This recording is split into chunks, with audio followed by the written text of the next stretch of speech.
Hello dear friends, आपका स्वागत है हमारे चैनल पर। तो डियर, आज हम चर्चा करने वाले हैं रेखा और कोण पर। डियर, आपसे एक रिक्वेस्ट है कि मैं किस पे पढ़ा रहा हूँ इस पे गौर मत करना, मैं क्या पढ़ा रहा हूँ इस पे गौर करना। तो आइए स्टार्ट करते हैं। तो सबसे पहले किरण, रेखा और रेखाखंड। सबसे पहले हम इन 3 पॉइंट पर चर्चा करेंगे। तो आइए डिस्कस करते हैं इनके बारे में। आज मैं आपको इस तरह से बताऊंगा कि आज के बाद आपको कभी भी इन तीनों पॉइंट पे डाउट नहीं होगा। तो मैं आपके सामने 3 फिगर बना रहा हूँ, पहला, दूसरा, तीसरा, ए बी।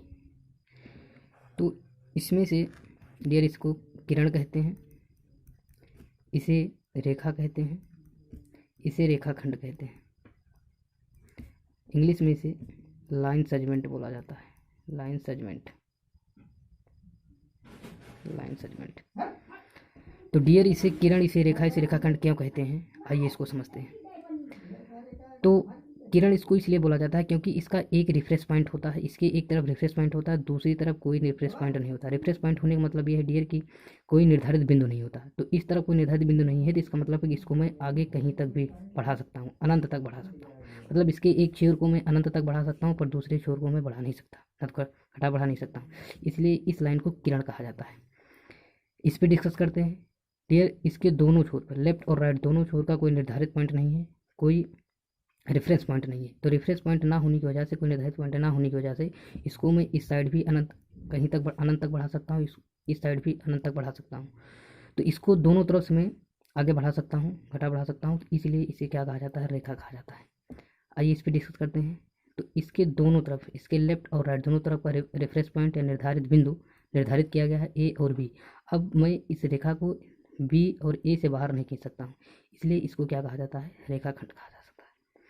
तो हमें पूरा विश्वास है आपको समझ में आ गया होगा किरण, रेखा, रेखाखंड। समझाने को के और कई तरीके हैं, पर मैं आपको एक सिंपल वे में बताया हूँ जिससे आपको ज़्यादा दिक्कत ना हो। आइए अब चर्चा करते हैं कोण के ऊपर। कोण, कोण क्या होते हैं? तो कोण क्या होते हैं डियर? तो ऐसे दो रेखाखंड, जब दो रेखाखंड किसी एक पॉइंट पर आके मिलते हैं, तो उनके बीच में जो झुकाव उत्पन्न होता है, जो झुकाव उत्पन्न होता है उसे ही कोण कहा जाता है। तो कहने का मतलब ये है कि इसी झुकाव को कोण कहा जाता है या थीटा कहा जाता है। अगर मैं इसको ए मानता हूँ, इसको बी मानता हूँ, तो इसको सी मानता हूँ, तो इसको प्रेजेंट कैसे किया जाता है, तो इसको लिखा जाता है ए बी सी। ध्यान रखना कि जिस एंगल की हम बात कर रहे हैं वो एंगल बीच में होगा, वो पॉइंट हमेशा बीच में होगा। इसको ऐसे भी लिख सकते हैं, इसको सी बी ए ऐसे भी लिख सकते हैं, पर जिस एंगल की हम बात करेंगे उसको हमेशा बीच में लिखेंगे। जो बीच में होगा वही एंगल को प्रेजेंट करता है। शॉर्टकट में इसको हम ऐसे भी लिख सकते हैं, एंगल बी। ठीक, आइए चर्चा करते हैं संगत, एकांतर, संपूरक, इन सब कोणों की बात करते हैं। तो डियर, जब दो समांतर रेखाएं, समांतर रेखाएं क्या होती हैं? ऐसी रेखाएं जिनकी बीच की दूरी सदैव समान होती है, सदैव बराबर होती है।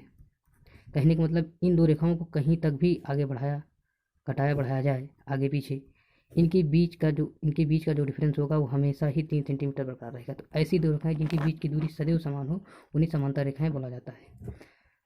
आइए और आगे डिस्कस करते हैं। तो जब दो समांतर रेखाओं को कोई तिर्यक रेखा काटती है, तो तिर्यक रेखा के काटने से होता क्या है? तो इसमें 8 एंगल बनते हैं, 1 2 3 4 5 6 7 8। तो 1 2 3 4 5 6 7 8, तो ये 8 एंगल बनते हैं। अब इन्हीं 8 एंगल एक दूसरे में कैसा रिलेशन होता है, इन्हीं के ऊपर हम डिस्कस करेंगे। तो आइए चर्चा करते हैं। तो चर्चा करते हैं सबसे पहले संगत कोण के बारे में, कि संगत कोण, इनमें से संगत कोण किसे कहते हैं? इंग्लिश में कहा जाता है corresponding angle. Corresponding angle, corresponding angle. तो क्रॉसपोंडिंग एंगल क्या होते हैं डियर, आइए समझ लेते हैं। एक फिगर फिर से मैं ड्रा कर लेता हूँ। तो 1 2 3 4 5 6 7 8, ये 8 एंगल आपके सामने है। तो 1 2 3 4 5 6 7 8। तो इसमें से क्रॉसपोंडिंग एंगल कौन से होंगे, संगत कोण कौन से होंगे? तो इसमें से एंगल 5 और एंगल 4 ये संगत कोण कहलाते हैं, क्रॉसपोंडिंग एंगल होंगे। इसी तरह एंगल 1 और एंगल 8 ये भी संगत कोण होंगे। इसी तरह इस साइड एंगल 2 और एंगल 7 ये भी संगत कोण होंगे। और एंगल 6 और एंगल 3 ये भी क्या होंगे, संगत कोण होंगे। तो डियर इन सभी कोणों को संगत कोण कहा जाता है और ये हमेशा आपस में क्या होते हैं, बराबर होते हैं, इक्वल होते हैं। तो फिर से एक बार देखते हैं कि एंगल 1 और एंगल 8 ये संगत कोण है। इसी तरह एंगल 4 एंगल 5 संगत कोण है। एंगल 2 एंगल 6 एंगल संगत कोण है। एंगल 7 और एंगल 3 क्या है, संगत कोण है। तो इनको कहा जाता है संगत कोण और ये आपस में इक्वल होते हैं। तो अब देखते हैं शीर्षाभिमुख कोण जिसको कहा जाता है हेडिंग एंगल। तो शीर्षाभिमुख कोण ये होते हैं, एक का हेडिंग एंगल 2 होगा, 3 होगा और 2 का होगा 4। इसी तरह 8 का होगा 6 और 7 का होगा 5। तो एंगल 1 का शीर्षाभिमुख कोण 3 होता है, एंगल 2 का शीर्षाभिमुख कोण 4 होता है और ये आपस में क्या होते हैं, बराबर होते हैं। इसी तरह नीचे 5 का 7 होगा और 8 का 6 होगा। तो एंगल 5 बराबर होगा एंगल 7 और एंगल 6 बराबर होगा एंगल 8। तो ये होते हैं शीर्षाभिमुख कोण। आइए और बात करते हैं एकांतर कोण जिसको कहा जाता है अल्टरनेट एंगल। तो अल्टरनेट एंगल क्या होते हैं, तो अल्टरनेट एंगल एंगल 2 एंगल 5 का ये दोनों क्या है, एकांतर कोण है। एंगल 2 और एंगल 5 एकांतर कोण है। इसी तरह एंगल 6 और एंगल 1, एंगल 6 और एंगल 1 क्या है, एकांतर कोण है, अल्टरनेट एंगल है। तो एंगल 2 बराबर है एंगल 5 और एंगल 6 बराबर है एंगल 1। तो ये क्या है, एकांतर कोण या अल्टरनेट एंगल। इसी तरह ऊपर देखेंगे तो एंगल 4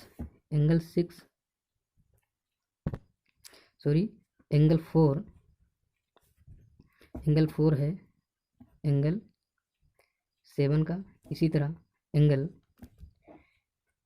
8 है एंगल 3 का। तो ये सब क्या है, एकांतर कोण है। ये है एकांतर कोण, इनको कहा जाता है अल्टरनेट एंगल और ये आपस में क्या होते हैं, बराबर होते हैं। रेखीय कोण या लीनियर एंगल क्या होते हैं, तो इसमें से लीनियर एंगल 3 और एंगल 4 ये लीनियर एंगल है। इसी तरह एंगल 1 और एंगल 2 क्या है, लीनियर एंगल है। अर्थात एंगल 3 प्लस एंगल 4 ये क्या है, लीनियर एंगल है और इनका सम हमेशा 180 होता है, क्योंकि आपको पता है कि 180 एंगल ऐसे ही तो बनता है डियर। तो ये होता है 180 वैल्यू। इसी तरह तो ये 3 और 4 को जोड़ेंगे तो 180 बनेगा। इसी तरह 1 और 2 क्या है, लीनियर एंगल है। एंगल 2 प्लस एंगल 1 क्या है, लीनियर एंगल है, मतलब रेखीय कोण है और उनकी वैल्यू क्या होती है, 180 होती है। इसी तरह एंगल 5 और एंगल 6, इसी तरह एंगल 7 और एंगल 8 ये क्या है, आपस में लीनियर एंगल है।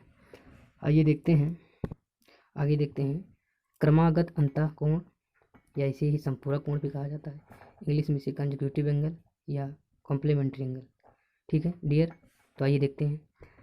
तो संपूरक कोण होते हैं एंगल 1 एंगल 5 ये क्या है, संपूरक कोण है। इसी तरह एंगल 2 और एंगल 6 ये क्या है, संपूरक कोण है। फिर से देखेंगे एंगल 1 एंगल 5 एंगल 1 और एंगल 5 क्या है, संपूरक कोण है।